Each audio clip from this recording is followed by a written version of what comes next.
As the United States passes 5 million COVID cases, by far the most in the world, and 164,000 deaths, which is also the highest number on Earth, the president continues to say he's doing a great job. He also continues to spread misinformation about children and the virus. It's a tiny fraction of death, tiny fraction, and they get better very quickly. So do you still believe that children are essentially immune? Yeah, I think that for the most part they do very well. I mean, they don't get very sick. And according to the people that I've spoken to, they don't transport it or transfer it to other people, or certainly not very easily. So, yeah, I think schools have to open. The medical community disagrees with his assessment, including this doctor from the American Academy of Pediatrics. It's not fair to say that this virus is completely benign in children. We've had 90 deaths in children in the U.S. already in just a few months. When you see a lot more infections in the general population, you're going to see a lot more infections in children, and that's what we're seeing. He represents the group that recently put out a report showing that nearly 100,000 children tested positive for coronavirus over just the last 2 weeks of July. Since the outbreak began, more than 338,000 American kids have contracted COVID. And last month, 25 American kids died from the virus. To make matters worse, there's really no way to measure how many adults have caught it from kids, but the experiences in other countries could give us an idea of what could happen here. Take Israel, for example. As its cases started subsiding, the Israelis decided to fully reopen their schools, but to say it didn't go well would be an understatement. We had a kid that is a super spreader, and because of it, we have like 150 kids were infected, like 25 teachers. It's a huge school. It's like 1,200 students, and they have brothers and sisters all around Jerusalem. We had like 25 schools that were closed. Soon after the school reopened, it had to close again. All students and staff went into quarantine. But it was almost certainly too late.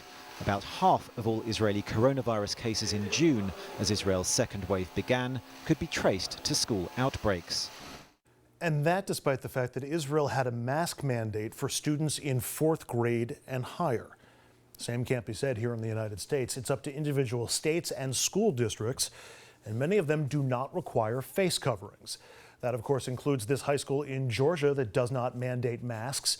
The school gained national attention after a student posted this photo of a packed hallway. That school went back to online learning after 9 kids contracted the virus. This woman has 2 nephews who tested positive. We saw they weren't socially distanced. They did not have masks on, and both boys sat in classes all day long. And of course, many of the nation's largest school districts are now starting classes online only. That includes Chicago, Los Angeles, Miami, and Houston, just to name a few. The biggest school district in the country, in New York City, has a hybrid approach, with parents able to opt out if they don't want to send their kids into a school building. 1 in 4 families have chosen remote learning. The school's chancellor says the data is going to determine whether or not they will keep their classrooms open. We are going to be looking like hawks at the numbers. And if the numbers of the positivity rate starts inching upwards, and if it gets to 3%, we will remote learn for the entire system. Let's bring in our guest. Lily Eskelsen Garcia is the president of the National Education Association. That's a union that represents 3 million educators. Lily, checking the headlines this week, reports that nearly 100,000 students tested positive in the final 2 weeks of July, 338,000 American kids testing positive since the start of the pandemic, and we have no idea to whom or how many people they have spread it to. At the same time, the president continues to push for all schools to fully reopen. So I'll start by asking for your opinion and the view of your members. Should schools reopen this fall?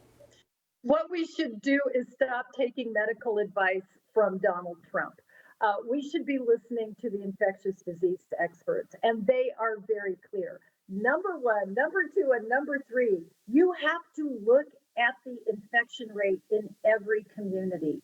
If you are above a threshold, and it's usually 5% of your community is carrying the COVID, virus, you don't open anything. You don't open a restaurant, let alone your elementary school. And when a politician tells you kids are immune, kids can't get sick, it's not true.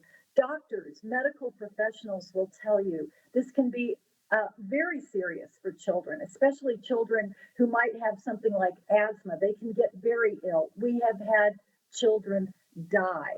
We care about the little kids and the big kids in that school, and we don't want to turn that school into a super spreader to the community.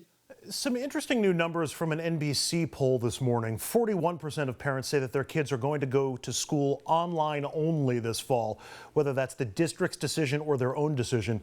Only 17% say that their kids will be doing fully in person, 27% saying a mix of both. I'm curious, in the end, will parents and students help determine if schools reopen in person just from keeping their kids home? And also from your member standpoint, if half the kids in a class are staying home, does that make it easier to reopen in-person learning? Every community's response is going to be unique to that community. But I know this. I know that nobody wants their kids back in school to some sort of normal more than their teachers do. Maybe their parents want that a little bit more. But the bottom line is, we don't want to do that until it's safe, until the community spread is under control, and until we've been given what we need to make sure we can open that classroom in a safe way. How are we going to distance kids? That's going to be very creative, maybe alternate days, maybe shifts, maybe very creative use of space that may or may not be the same in every community. The masks, the gloves, the disinfectant, the health checks. Are we checking for signs of the disease for everyone that walks into that school? Until we have all of those things in place, parents should be very concerned. I know this is something of a state-by-state decision, but do you know how many of your members have the opportunity to opt out if they're worried about safety concerns in the classroom, or teachers in higher risk groups? Are there any states that are letting teachers opt out the same way that Major League Baseball players can opt out of the season if they're concerned for safety? That's an excellent question. And again, we're hearing reports from all over the country where even in places where a governor has said, we want to open schools right away. Parents have something to say about that. And the educators have something to say about that. And we're very pleased that school boards are more likely to say, no, we're the ones that make that decision. We were elected to make that decision, and it's not safe for us. They're having to make provisions for educators who are in high-risk groups, and that includes the teacher, the school secretary, the librarian. You do this wrong, and people die. So we don't want to do it in a way where someone just waves their hand and says, just put the kids in there and let's see what happens. No, we're going to do it right. And toward that end, I know that there are federal guidelines on how to reopen schools. States are coming up with guidelines on how to reopen schools. I wonder if districts are doing that as well. And where are your members getting their guidance from? And do we know what happens when those guidelines compete with each other or conflict with each other? The guidelines are very, very clear. The guidelines first and foremost say that you have to get the infection rate in your community down to a certain level. They're saying 5% or lower, that you have to have that declining until it's at a safe level. That's the part that people keep missing. If you are in a place that's surging, you shouldn't even be thinking about opening schools. Every public health specialist in every community, they're scientists, they're medical professionals. They are not in conflict. This is very clear. It's very simple. What's complicating it are the politicians who are ignoring good advice. Among the many reasons so many parents would like to see schools reopen is because there were so many issues with remote learning, but we've all known that it was a possibility, if not a likelihood, all summer long that we were going to need to lean on remote learning during the fall. To your knowledge, have there been any efforts to improve the effectiveness of remote learning during this span? One of the saddest things about what we're seeing is that we knew when we ran out of those buildings, it was like someone pulled the fire alarm in 120,000 schools. And we left and we were putting together as best we could lessons remotely, sometimes delivering packets of material to kids' homes who didn't have Wi-Fi. We've had a chance to do this right coming back, knowing the grand possibility that we were not going to get this infection rate under control.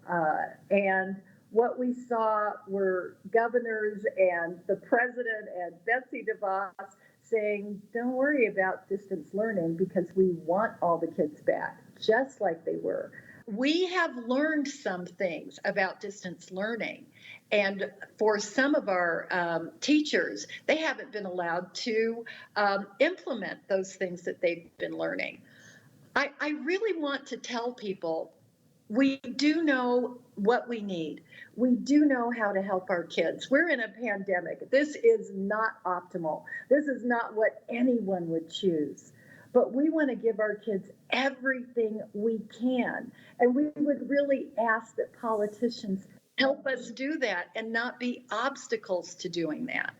Final question, Lily. I'm sure you saw the images from that school in Georgia where a student posted photos showing a lack of safety protocol. She was suspended. That suspension was reversed after some pressure, but there was a PA announcement and warning that there'd be repercussions if it happened again.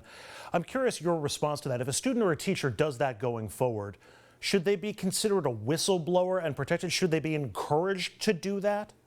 That was a brave thing to do. People need to know the truth.